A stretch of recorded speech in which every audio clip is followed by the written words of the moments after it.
E o que é ser testemunha do Senhor? É ter esse Espírito Santo, querido irmão, e conseguir separar o que é santo do que é profano. Tem um profeta lá no Antigo Testamento que disse: se você separar o que é santo do que é profano, serás como a minha boca. Então nós fazemos o que? Como Pedro disse: cinja os rins do vosso espírito. O que significa isso? Peça mesmo o Espírito Santo. Por quê? Porque você está inserido no mundo e precisa se separar do mundo. A palavra de Deus diz, amado irmão, no Salmo capítulo 1: maldito aquele que anda com os escarnecedores e que se assenta na mesa dos escarnecedores, que se assenta com os pecadores. Ou seja, a palavra de Deus era muito radical no Antigo Testamento nesse ponto.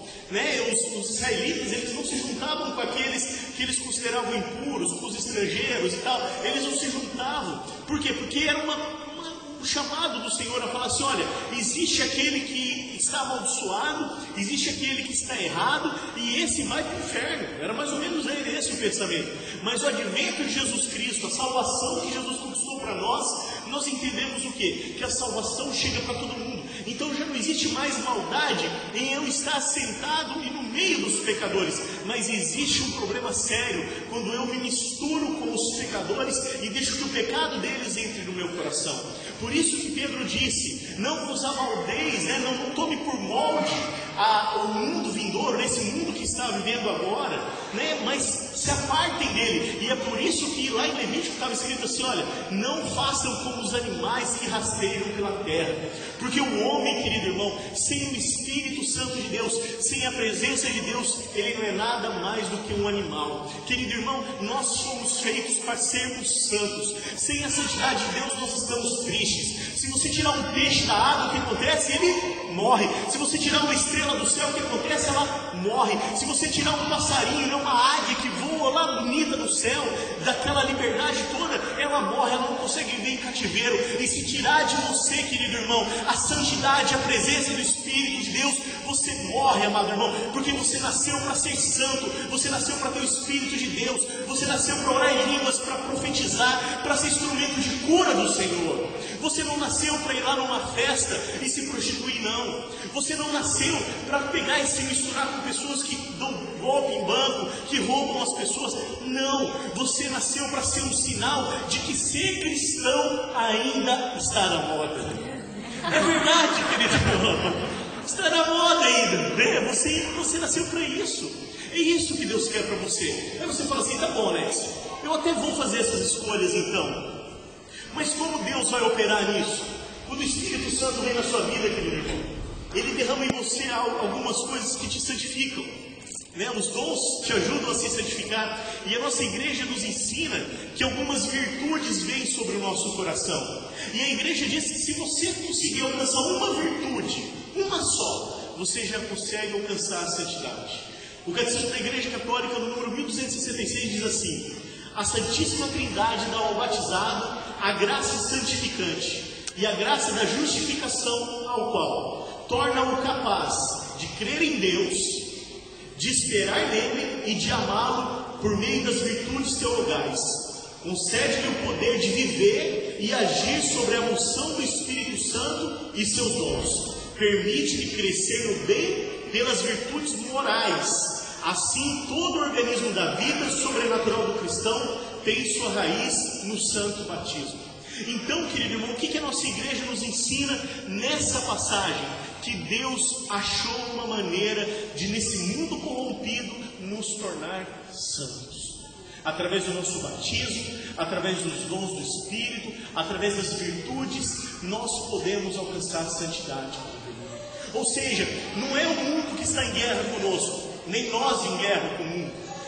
Na verdade, são os espíritos do mal que fazem com que essa guerra existe.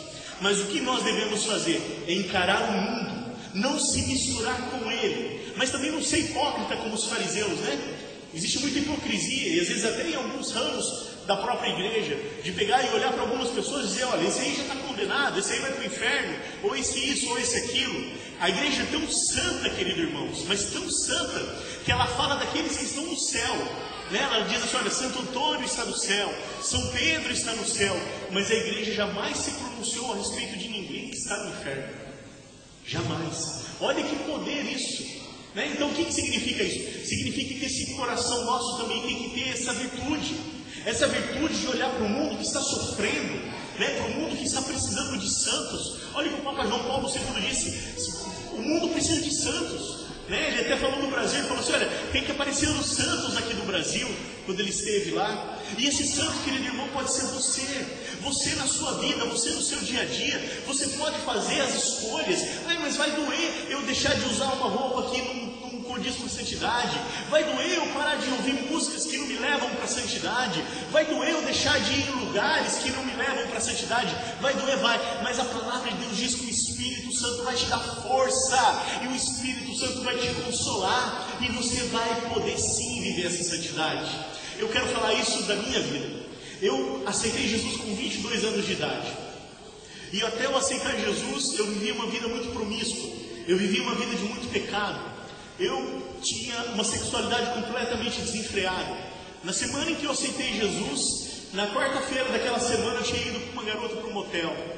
Eu tinha terminado com uma outra namorada e tinha uma vida completamente desenfreada. Eu usava drogas, né? Tive a oportunidade de experimentar muitas drogas, nunca fui viciado em nenhuma, graças a Deus. Mas usei drogas. Tenho tatuagens no meu corpo, gostava de coisas abomináveis, né? Coisas abomináveis mesmo. Mas na hora que eu aceitei Jesus, não vou falar que eu me tornei santo, né? Ainda falta muito ainda para virar santo. Nossa Senhora, eu acho que vocês vão tudo ser primeiro que eu. Mas o que acontece? Mas na hora que eu aceitei Jesus, eu falei para mim: eu não quero mais essa vida, porque eu sei que essa vida me leva para a morte. Eu sei que uma boate não traz nada para a minha vida. Eu sei que um baile, que uma coisa que onde as pessoas vão lá para se perder, não traz nada para a minha vida. Então eu não quero mais isso para mim. Estou falando de mim, tá? Não estou falando para você fazer a mesma coisa. Mas eu falando para mim, eu falei: isso não vai fazer nada para mim. Eu sei da minha fraqueza. Olha que coisa poderosa isso. Eu sei da minha fraqueza. Eu sei da minha fraqueza. Eu sei que eu não posso ir numa boate. Eu sei que eu não posso ficar vendo essa mulherada com as saias tudo assim e tal, porque, meu Deus do céu, né? Vai pecar. Eu sei, eu conheço a minha fraqueza. Então para que eu vou me aproximar daquilo que é trevas? Se Jesus me chama todo dia para a luz, para que eu vou escolher as trevas?